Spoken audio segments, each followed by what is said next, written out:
Daniel Harper stood before his father's grave the same way he had for the past 6 years, quietly, stiffly, as if making too much noise might disturb the dead. The headstone was simple.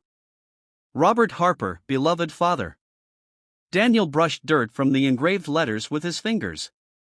His hands were rough now. Life had done that. Sleepless nights, double shifts, single parenting, grief had aged him faster than time ever could. "Hi, Dad," he whispered. No one answered. They never did. Behind him, his 6-year-old daughter Lily sat on a nearby bench, swinging her legs, humming softly. She had never met her grandfather. All she knew was that this place made her father quiet and sad. Daniel placed the flowers down. That's when he noticed someone else standing there. A woman. She stood near the grave, her back turned to him. She wasn't dressed like most visitors, no black coat, no dramatic sorrow. Just a modest dark blue dress and a light shawl draped over her shoulders. She looked still.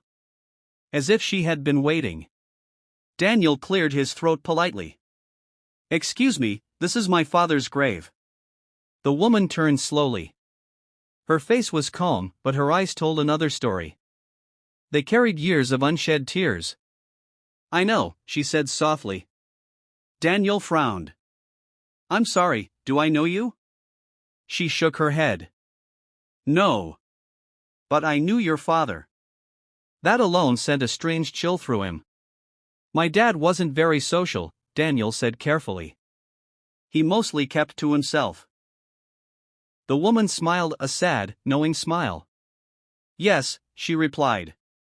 "He did that, to protect you." Daniel's heart skipped. "Protect me from what?" The woman looked down at the gravestone, then reached into her bag. She pulled out an old, yellowed envelope, trembling slightly as she held it.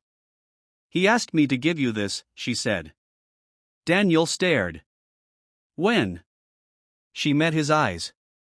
"When you were 10 years old." His breath caught. "My father died 6 years ago." "Yes," she said gently. "But the truth died much earlier." Lily hopped off the bench and walked closer, sensing the tension.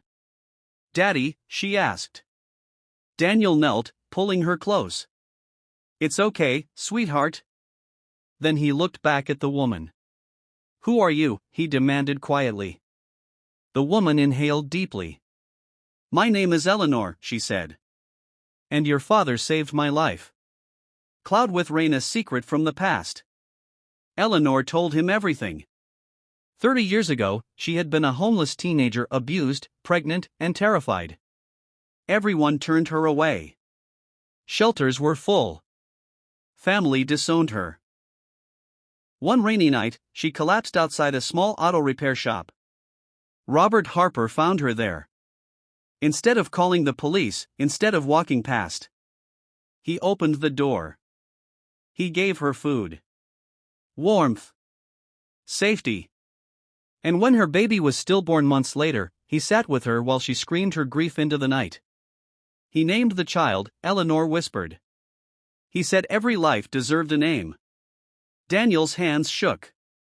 "My father never told me any of this." "No," Eleanor said. "Because he was raising you alone.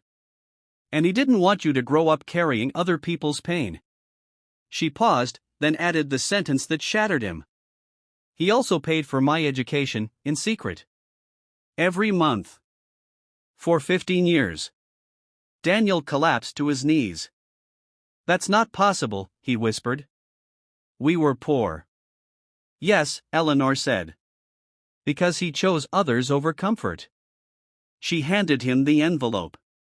Inside was a letter, and a bank document.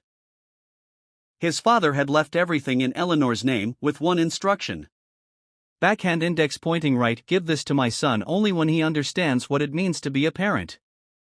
Daniel sobbed openly. Lily hugged him tight. "Daddy, are you hurt?" "No," he whispered through tears. "I'm healing." Red heart, the kindness that came full circle.